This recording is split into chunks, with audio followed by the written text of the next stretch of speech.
My half-sister wanted to hide me during her perfect ceremony because of my leg braces. But her stepfather's answer changed everything. I never believed my own sibling would want to conceal me as though I were a family secret.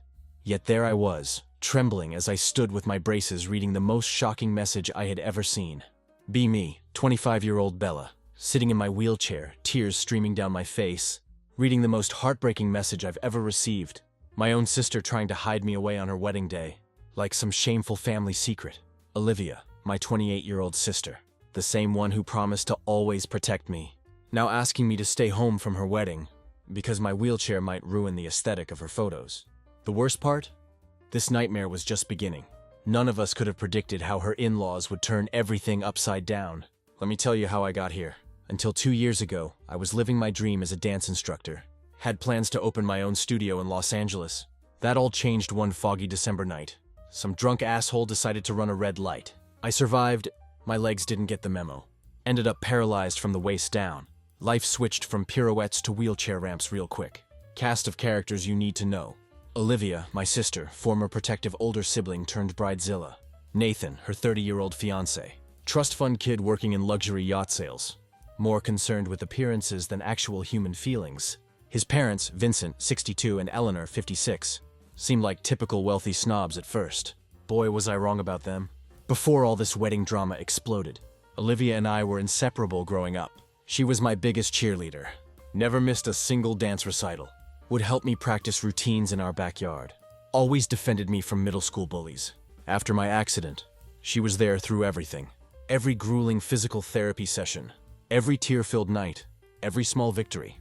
That's what makes her recent behavior so shocking. It's like she became a completely different person. Everything changed when she got engaged to Nathan.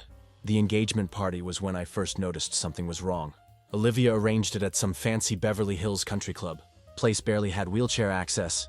Dad had to carry me up several steps just to reach the main entrance. Not exactly dignified. During family photos, things got weird. Olivia kept positioning me at strange angles. Trying to hide my wheelchair behind other relatives. I tried to brush it off. Thought maybe she was just stressed about making everything perfect. Wish I had seen the red flags for what they were. Things got worse as wedding planning kicked into high gear. She started excluding me from dress fittings. Kept skipping venue tours with me. Always had some bullshit excuse about accessibility issues. When I offered to help with wedding planning, hoping to keep our close bond, she'd either dodge my calls or send back short dismissive texts. My sister, who used to share every detail of her life with me, was slowly pushing me away. I couldn't understand why. Then came that message, the one that would set off a chain of events none of us saw coming. Olivia wanted to meet for coffee. Said she needed to discuss something important about the wedding. My heart actually lifted. Thought maybe she was finally ready to include me in the planning. Maybe even wanted me to be her maid of honor. God, I was so naive. Looking back now, I wish I'd never agreed to that meeting. But then again, if I hadn't shown up, I never would have witnessed the incredible turn of events that followed, or discovered who my true allies were in this family drama. You need to understand something first. Just how much this wedding meant to Olivia. How far she was willing to go for her perfect day, even if it meant breaking her little sister's heart. That coffee shop meeting will forever be burned into my memory. The moment I realized how deeply status and appearances can corrupt even the strongest family bonds. The fall sun was streaming through the windows, casting this warm glow that felt mockingly cheerful. Given what was about to unfold, Olivia was already there when I arrived, fidgeting with her massive engagement ring, a family heirloom from Nathan's grandmother, something she never got tired of mentioning. The moment I saw her face, I knew something was wrong. My sister, usually so composed and confident, couldn't even meet my eyes. Instead, she stared into her untouched vanilla latte, like it held the answers to some impossible dilemma. Her perfectly manicured fingers trembled slightly as she pushed a wedding invitation across the table, an invitation that, to my growing horror, wasn't meant for me. What followed was pure torture, a carefully rehearsed speech about wedding aesthetics and maintaining a certain image for Nathan's family connections. Each word felt like a physical blow, Olivia explained in this weirdly detached way, the kind people use when they're trying to distance themselves from their own cruelty. How Nathan's family had concerns about how a wheelchair would look in their formal wedding photos. She actually suggested I could attend the ceremony remotely, via livestream, like watching my own sister's wedding through a screen would somehow be an acceptable compromise. But here's what really twisted the knife. Olivia revealed that Nathan's parents had promised them something, a substantial down payment on their dream house in Pacific Palisades, but only if the wedding met their expectations. The implication was crystal clear. Their financial support depended on the wedding looking perfect, and apparently, a wheelchair-bound sister didn't fit that picture. I sat there, my hands gripping my wheelchair's armrests so tight, my knuckles turned white, while Olivia continued to rationalize her betrayal. She talked about how this was her one special day, how she'd been dreaming about this wedding since we were little girls, playing dress-up in our mother's clothes. The worst part? She actually tried to frame it like she was doing me a favor, suggesting I would be more comfortable watching from home, where I wouldn't have to worry about accessibility issues, like she was being considerate. My mind flashed back to all those nights, her sitting by my hospital bed after the accident, promising me nothing would ever change between us, how she'd sworn that my disability wouldn't define me, that she'd always be there to support me. Now, 2 years later, she was effectively uninviting me from her wedding, because my wheelchair might clash with her color scheme. I wanted to scream.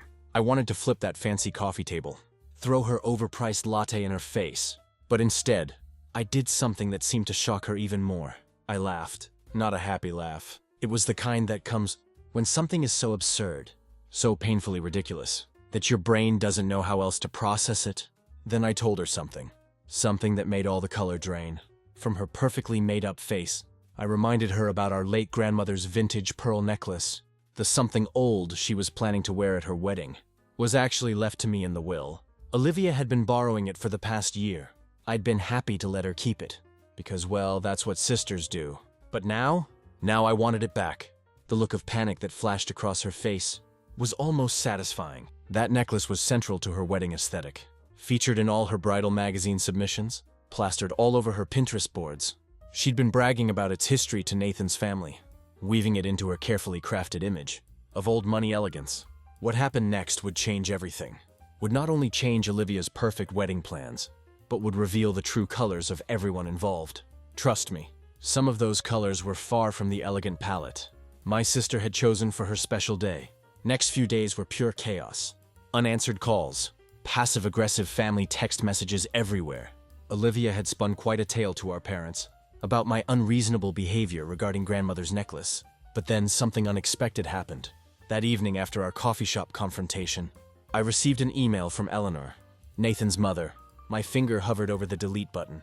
Assumed it would be full of polite society venom about maintaining their family's reputation. Instead, what I read made my hand shake. Eleanor requested a private meeting at her home, explicitly stated that Nathan and Olivia shouldn't know about it. Against my better judgment, and maybe driven by a perverse curiosity about what fresh humiliation awaited me, I agreed.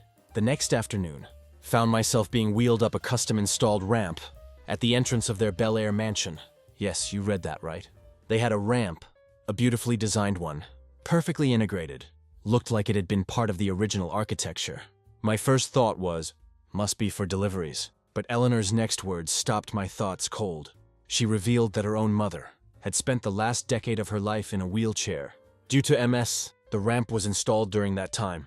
Eleanor had refused to remove it after her passing, despite numerous suggestions from their social circle about property values and curb appeal, as she served green tea in their sunroom. Eleanor's carefully maintained socialite facade cracked, revealing something raw and genuine underneath. That's when she dropped the first bombshell. She had no idea about Olivia's plan to exclude me from the wedding. In fact, she'd been specifically working with their wedding planner to ensure every venue they considered was fully accessible. The second revelation hit even harder. The supposed house down payment contingency Olivia had mentioned, it was a complete fabrication. My mind reeled as Eleanor continued. She and Vincent had indeed offered to help with a house down payment, but it was a freely given wedding gift, no strings attached. They'd never even hinted at any conditions. About the wedding's appearance, as Eleanor spoke, her perfectly composed expression crumbled slightly, revealing genuine distress at how her future daughter-in-law had weaponized their gift to manipulate her own sister. But the real punch came when Eleanor mentioned the wedding venue's bridal suite. She had personally overseen its renovation to ensure it would be wheelchair accessible. Wanting to surprise me, since Olivia had mentioned how close we were, the irony was almost too much to bear. While my sister was plotting to exclude me, her future mother-in-law was literally remodeling spaces to include me. Eleanor's next words would change everything. She pulled out her phone, showed me a series of texts between Nathan and Olivia, accidentally sent to the family group chat. Instead of their private conversation, my blood ran cold as I read their casual discussion about how to handle the wheelchair situation. Nathan suggested they could Photoshop out the chair. In some photos if needed. Olivia's response was even worse. She was already planning to tell guests I was too ill to attend. As I sat there processing this betrayal, Eleanor made an unexpected offer. One that would throw Olivia's carefully orchestrated plans into complete chaos. But before I could even respond, Vincent burst into the room, his face ashen. He had just received some information about Nathan. That would make the wheelchair drama seem like a minor footnote in comparison.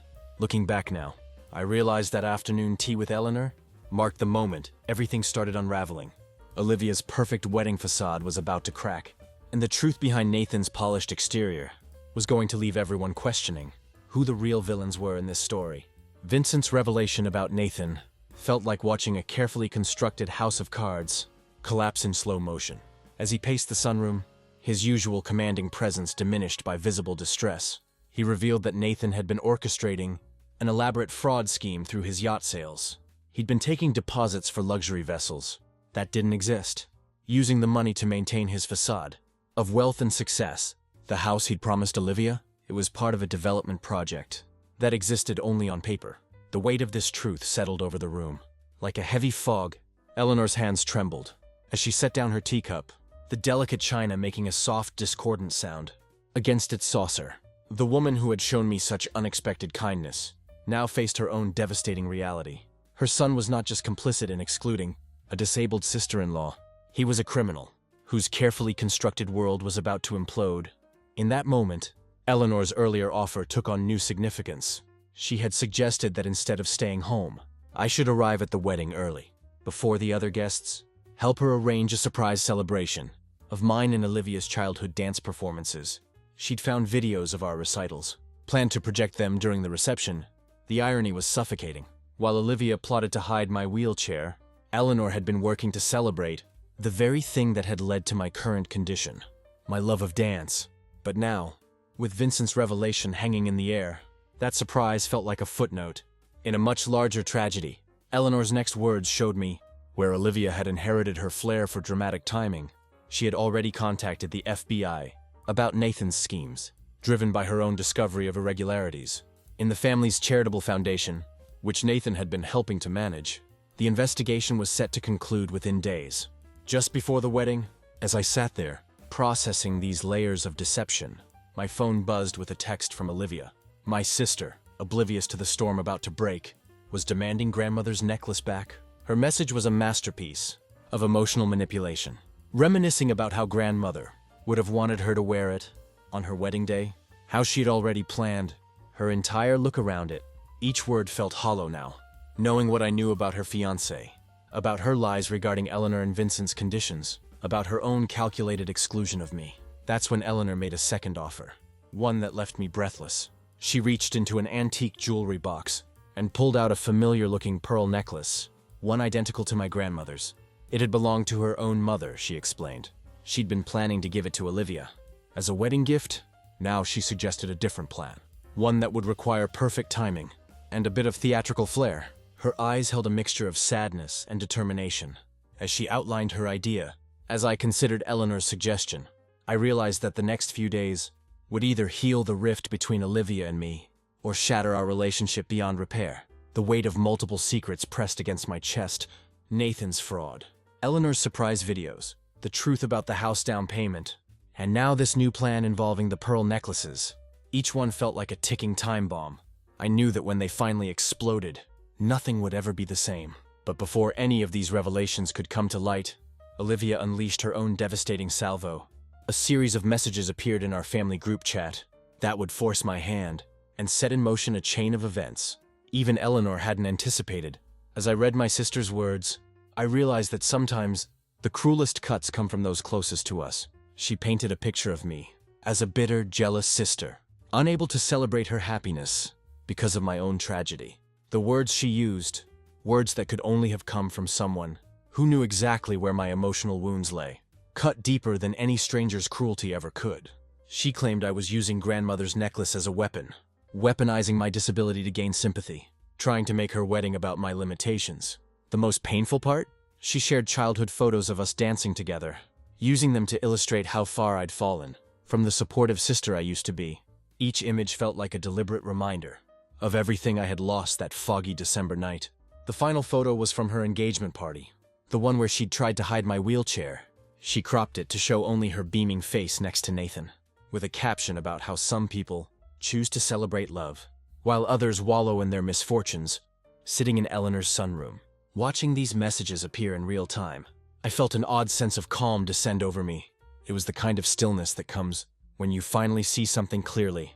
For the first time, the sister I'd known, the one who held my hand through physical therapy, who promised nothing would change, that person was gone. In her place was someone I barely recognized, someone who would exploit my deepest vulnerabilities for the sake of her perfect wedding narrative. Eleanor's face had gone pale as she read the messages over my shoulder. The pearl necklace in her hand, so similar to my grandmother's, caught the afternoon light, sending prism-like reflections across the room. In that moment, something shifted in her expression. The society matron's careful mask slipped completely, revealing the fierce protectiveness of a mother who had watched her own parents struggle with disability. That's when she shared the final piece of information that would change everything. The FBI wasn't just investigating Nathan's yacht sales fraud. They had evidence that Olivia was actively involved in the scheme. Her dream house obsession wasn't just about status. She had been helping Nathan lure in potential investors. Through her social media influence, those perfectly curated Instagram posts about their future home, they were part of an elaborate scam to attract more victims. The realization hit me like a physical blow. Every time Olivia had excluded me from wedding planning, every venue that was supposedly inaccessible, every excuse about keeping things intimate. It wasn't just about hiding my wheelchair. She'd been keeping me away because she knew I'd ask questions. I'd worked in event planning before my accident, would have noticed the discrepancies in their venue contracts, spotted the red flags in their housing plans. As this truth settled over me, my phone buzzed again, this time a private message from Olivia. An attempt at reconciliation. That read more like a threat. She offered a compromise. I could attend the wedding, but only if I agreed to stay in the back row during the ceremony and skip the formal photos. She ended with a reminder that grandmother's necklace was meant to be worn by a bride. Looking at Eleanor's identical pearls, then at the evidence of fraud glowing on Vincent's tablet, I made a decision that would set in motion the final act of this family drama. Sometimes I realized the kindest thing you can do for someone you love is to stop protecting them from the consequences of their own actions. I picked up my phone and began typing a response to Olivia's message. But first, I had to make a call, one that would ensure every guest at her dream wedding would witness a very different kind of surprise than the one she was planning. The week before the wedding unfolded, like a carefully choreographed dance of deception, Olivia, still unaware of what I knew, escalated her emotional warfare through a series of increasingly desperate attempts to secure grandmother's necklace. Each message she sent revealed another layer of the stranger she'd become, someone who viewed family heirlooms as props in her carefully curated life story, rather than symbols of our shared history. I found myself that evening, examining old photos in my apartment, tracing the line of those pearls around grandmother's neck in various family celebrations. There was one particular image that caught my attention. Olivia and me at grandmother's last birthday, both of us draped in her jewelry, playing dress-up like we were still children. The pearls had gleamed then, with the warm light of family love, not the cold sparkle of social ambition they'd come to represent in Olivia's Instagram posts. Eleanor's plan was elegant in its simplicity. Her mother's pearl necklace, the one identical to grandmother's, would become the instrument of truth. She suggested I return the necklace to Olivia, letting her believe she'd won this small battle. The twist? It would be Eleanor's necklace, not grandmother's, that Olivia would wear down the aisle. The real family heirloom would remain safely in my possession, its absence a silent testimony to the choices Olivia had made. But as I sat there in my wheelchair that evening, grandmother's actual necklace cool against my palm, I realized this wasn't just about jewelry anymore. Each pearl felt weighted with memories of the sister I'd lost, not to my accident, but to the corrupting influence of status and greed. The Olivia who had once sworn to always protect me had instead chosen to protect a facade, a life built on lies and fraud. Vincent's evidence of Olivia's involvement in Nathan's schemes was damning. Spreadsheets of investor contacts she'd cultivated through her social media, bank transfers disguised as wedding planning expenses, meticulously documented meetings with potential victims. All of it painted a picture of someone I barely recognized. The sister who had once helped me relearn how to navigate my daily life had been simultaneously navigating a web of financial deceit. The next morning brought another unexpected twist. A visit from Nathan's younger sister, Claire, 22. She arrived at my apartment in tears. Clutching a folder of documents, she discovered that Nathan had embezzled most of her trust fund through his fraudulent company, using her inheritance to fund the lavish lifestyle that had attracted Olivia in the first place. The pieces clicked into place. Olivia's obsession with the perfect wedding wasn't just about social media aesthetics, it was about maintaining the illusion of legitimate wealth that kept their scheme running. As Claire and I talked, sharing our respective betrayals, a new plan began to form. Eleanor's pearl necklace swap was elegant, but perhaps too subtle. For the magnitude of deception we were facing, the truth needed to be as public as Olivia's attempts to shame me had been. With Claire's help, I began to craft a response that would ensure every wedding guest would understand exactly why. A wheelchair at the ceremony was the least of Olivia's concerns. That evening, I finally replied to Olivia's messages. In the family group chat, my response was simple. A single photo of me wearing grandmother's necklace. Taken the day of my accident, I was in my dance studio, the pearls gleaming against my leotard, hours before the drunk driver changed everything. With it, I sent a brief message that I knew would keep Olivia awake all night.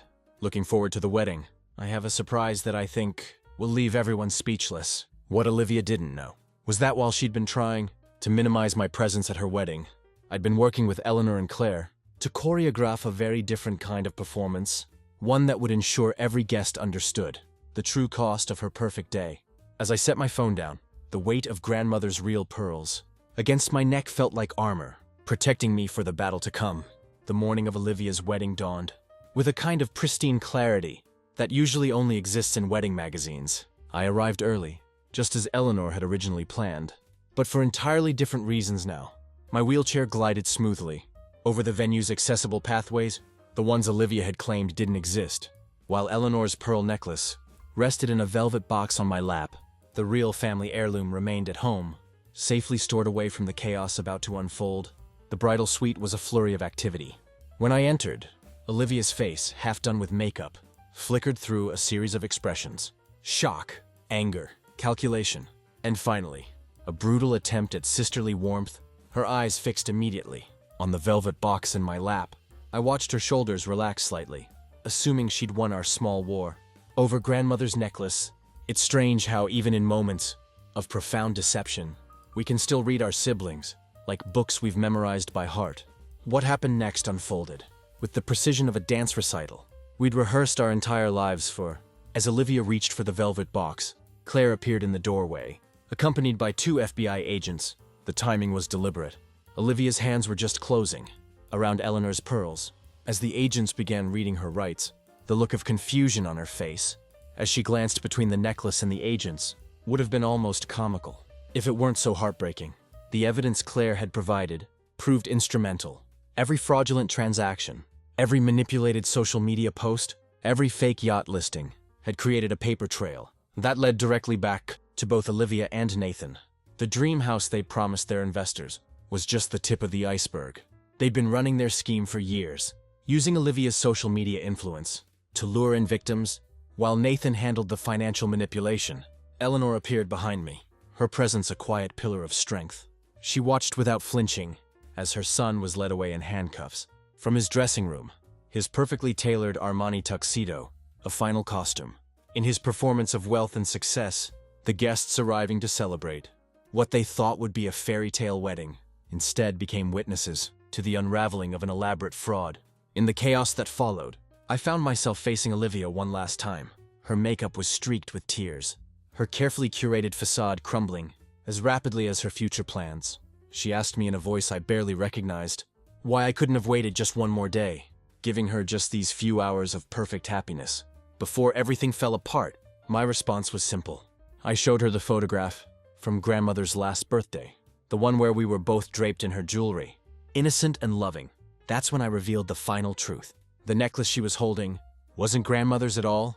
Eleanor stepped forward, gently explaining the significance of her own mother's pearls and how she'd hoped they would symbolize a new chapter of family unity. Instead, They had become a testament to how far Olivia had strayed. From the sister I once knew, the wedding guests departed quietly, their whispers a gentle rustle of shock and sympathy. Some stopped to offer awkward condolences, as if attending a funeral. Rather than a wedding, in a way perhaps they were the death of an illusion, the end of a carefully constructed life. As I sat in the empty venue, surrounded by the elaborate decorations, that would never serve their intended purpose, I felt an unexpected sense of peace. The wheelchair Olivia had tried so hard to hide had become the least remarkable thing about this day. The sister who had once promised to protect me had needed protection from herself, and somehow I had found the strength to provide it, even knowing it would break both our hearts. Eleanor's hand rested gently on my shoulder as we watched the sun set through the venue's windows. The real pearl necklace, grandmother's legacy, waited for me at home, its history and meaning preserved from being tainted by fraud and deception. Sometimes I realized true family is found not in the people we were born to, but in those who choose to stand beside us when the perfect facade crumbles, revealing the messy, complicated truth underneath. My wheelchair, once a symbol of what I'd lost, had become the seat from which I found the courage to protect not just myself, but everyone Olivia and Nathan had planned to deceive in trying to hide my disability. Olivia had revealed a far more profound handicap, one of character and conscience, and in the end, it wasn't the wheelchair that ruined her dream wedding. It was the lie she'd chosen to build that dream upon.